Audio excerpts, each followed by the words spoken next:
جانتے ہیں کہ امام احمد بن حنبل کون تھے؟ حاکم وقت نے اعلان کیا کہ آج کے بعد کوئی قرآن کو کلام اللہ نہ کہے ورنہ سر تن سے جدا کر دیا جائے گا۔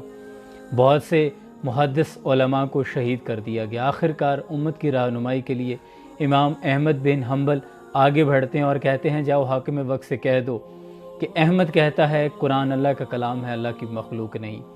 مامور رشید کا بادشاہ حاکم بنا، معتصم آپ کو اس کی عدالت میں پیش کیا گیا، ڈرایا دھمکایا گیا، لیکن امام احمد بن حنبل کا استقلال نہ ٹوٹا۔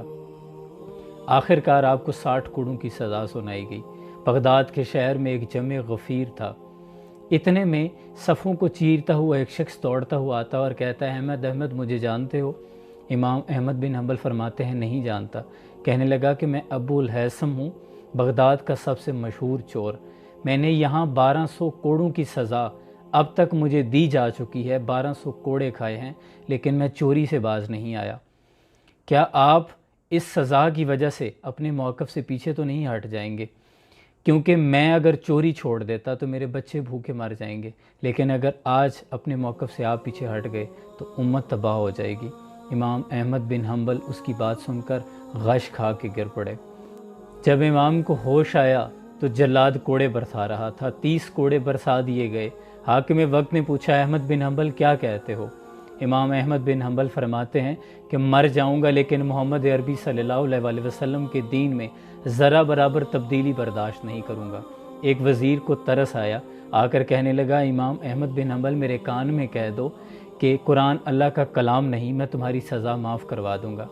امام احمد بن حنبل اسے کہتے ہیں تو میرے کان میں کہہ دے کہ قرآن اللہ کا کلام ہے، میں کل قیامت کو اللہ سے تیری سفارش کروں گا۔ 28 سال آپ قید و بند کی اس آزمائش سے گزرتے رہے، کوڑوں کی سختیاں برداشت کی، لیکن اپنے موقف سے پیچھے نہ ہٹے۔ آخرکار آپ کو رہا کر دیا گیا۔ 21 سال تک آپ اس سزا کے بعد اس دنیا میں رہے، دین کی خدمت کرتے رہے، مخلوق تک اللہ کا پیغام پہنچاتے رہے۔ طبیعت نے آخر تک ان سختیوں کو محسوس کیا، آخری سانسوں تک کوڑوں کی اس اذیت سے، اس درد سے آپ کراہتے رہے، لیکن اپنی عبادت ریاضت میں آپ نے کبھی کمی نہ کی، اور اسی حالت میں اپنے خالق حقیقی سے جا ملے۔ اللہ کریم ہمیں بھی ایمان پر اسی طرح مضبوطی اور استقامت عطا فرمائے اور اپنے ان بندوں پر شامل فرمائے جن پر اللہ نے اپنا انعام کیا ہے۔ جزاکم اللہ خیر۔